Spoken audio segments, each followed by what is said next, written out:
I'm Robbie Turman. And I'm Laura Gottlieb. From the Joan Meyers Jampel Center for Michigan Jewish Heritage. And thanks for joining us for today's episode of Out of the Box, Hungry for History, where we share a little bissel that will give you insight into Jewish Detroit through food. This season we're exploring community cookbooks and trying out recipes from a variety of decades. Today's recipe comes from the 1947 Temple Israel Sisterhood Cookbook. Temple Israel was organized in 1941 and was only the second Reform synagogue in all of Detroit, coming after Bethel that started in 1850. The 1940s is an interesting time period in cooking and baking. In the first half of the decade, certain food items were rationed because of World War II. At different times, items like sugar, coffee, processed and canned foods, meat, cheese, butter, oils, and fats were also rationed. In order to buy ration food, families had to present the grocer with the correct stamp from government-issued rationing books. And although this cookbook is from post-World War period time, it still had an effect on the public. Some people wanted to use or overuse the items that they had been without for so long. Others had found good substitutes and continued to use them, even when the other products became more available.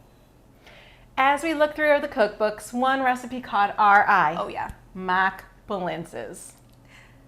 Blintzes are a kind of staple Jewish food that we both grew up on. So what exactly is a mock blintz? Well, opposed to the one that's usually wrapped in a crepe, our ingredients are salted crackers, dry cottage cheese, eggs, cream, salt, and pepper. Not your typical blintz. Sort of sounds like something you would do during the war and not post-war. Yes. In order to understand this blintz phenomenon, we looked at the history of this particular recipe, and it can actually be found in many places in the mid-19th century. It was commonly seen in the 30s and 40s, and some recipes use thinly rolled white bread instead of the crackers. One paper in 1998 listed it under their unusual breakfast ideas. Sounds like it. Unusual indeed. So let's get cooking. Okay, so our first ingredient is dry cottage cheese, and we don't really find dry cottage cheese in our stores anymore. I don't know if I ever have seen it. So what we did is we just put a usual cottage cheese through a sieve of sorts, and we've got the kind of liquid dripping out there, so dry-ish cottage cheese. Yes, patting it down a little bit. All right, so first thing we're gonna do is add our already beaten egg to our main bowl here. Gorgeous. And now we're gonna add our cottage cheese, our dry cottage cheese to our egg mixture. And of course, season to taste. We're gonna give it a good little mix here. Yes, and add a little bit of salt. And a little bit of pepper. Because when I think blintzes, I think pepper. So we are beating the egg that will become part of the batter. This sounds a little more blintzy to me.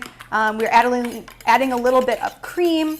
Kind of sounds French toast-like. I was just gonna say, this reminds me exactly of French toast. Which is making this a little bit more promising.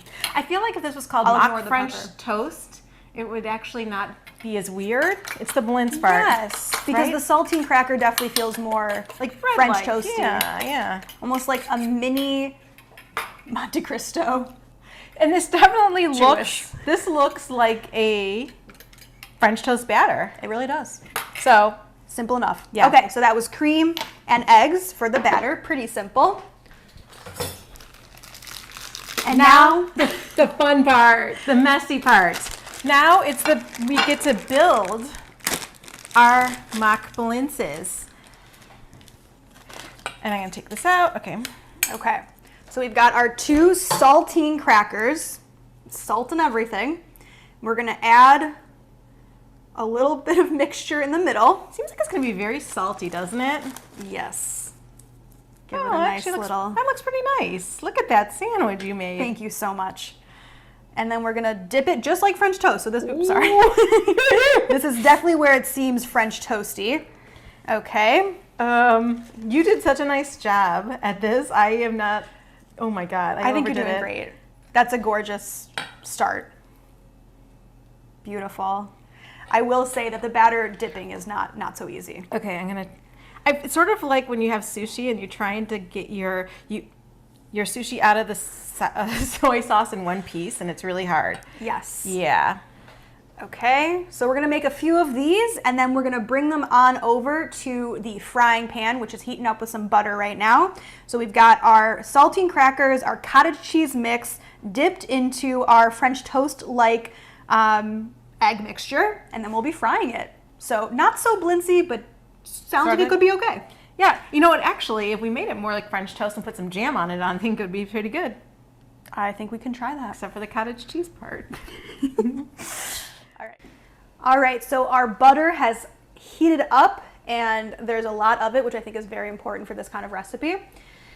And we are going to start placing our lovely crackers that I'm hoping will stay stable as they cook, because they're a little,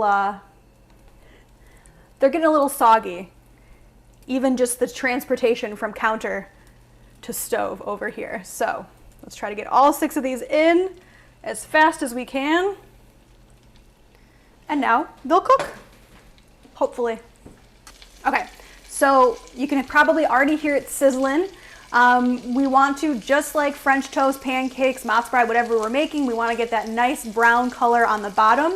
So I'm gonna be monitoring these cute little mini mock blintzes and see if they brown up a bit.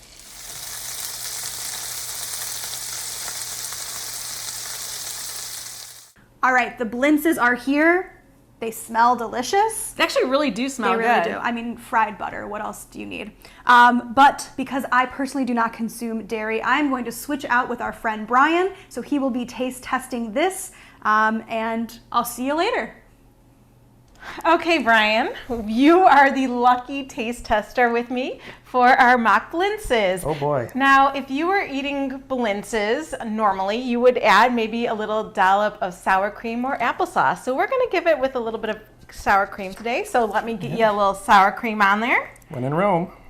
And I'm gonna put a little dollop on mine of sour cream. Are you ready? Sure thing.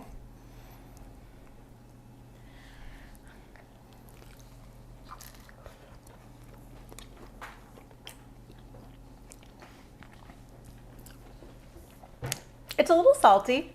Why do we keep making things that are so salty? I sort of miss Laura's cake from last episode. But you know what?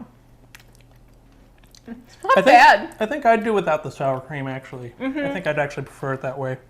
You know what I think? Because it's